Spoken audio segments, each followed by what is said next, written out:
up at the chicken run today to check on the baby chicks, just to find out that Fran brought the babies down here all by herself.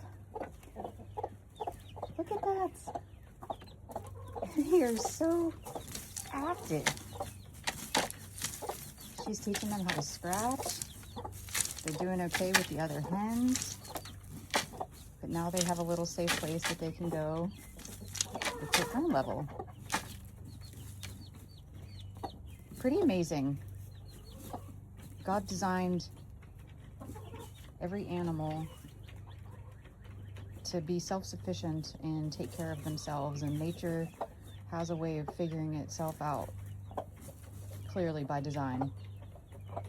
How remarkable, though. I'm just absolutely loving this. So if you don't understand why this was such a big deal to me, we have an elevated hen house. So those babies had to navigate down that plank to get down here to this brooder box. And there they are, doing their stuff. It's so amazing. Toad is the mother of the little teenagers that are out and about on their own. And now Fran's being a good mama here.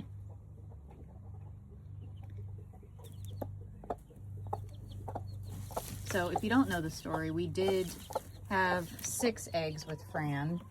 She was Broody in the left nest box for a while, and then we noticed that she hatched a chick. So like we did with Toad, we went ahead and moved her down into this brooder box, and it turns out that she was more attached to the nesting box than she was to the eggs in the chick. And we ended up losing 2 of those eggs, or 2 of those chicks. And so then we decided to move the remaining eggs back up to the nesting box, and she sat right back on them.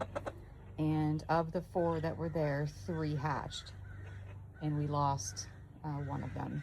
The crows are out, which means we have a hawk. So I'm gonna go outside and take a look. The crows are our defense system, which is pretty awesome, but obviously I don't want to lose any more hens to a hawk. That's why they're all hiding right now.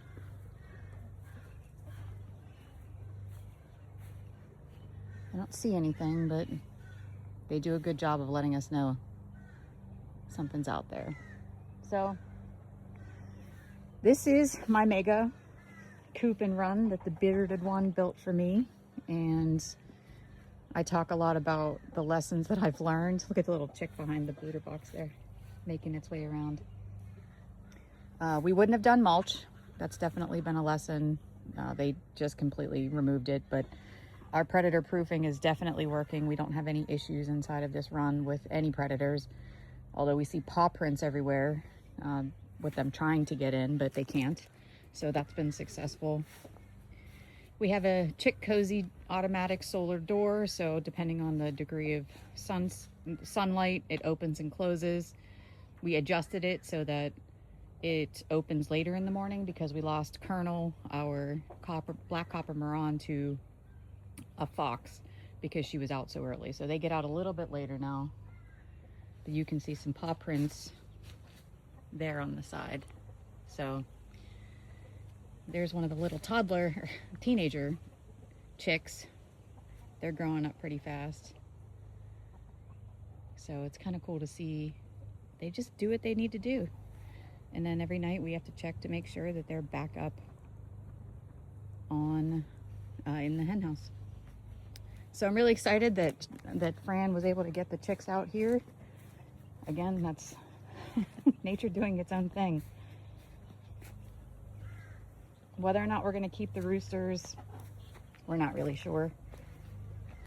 They serve little purpose. They will gather the hens from time to time and, you know, keep them in line, but for the most part, they're just a nuisance, and there's 3 of them.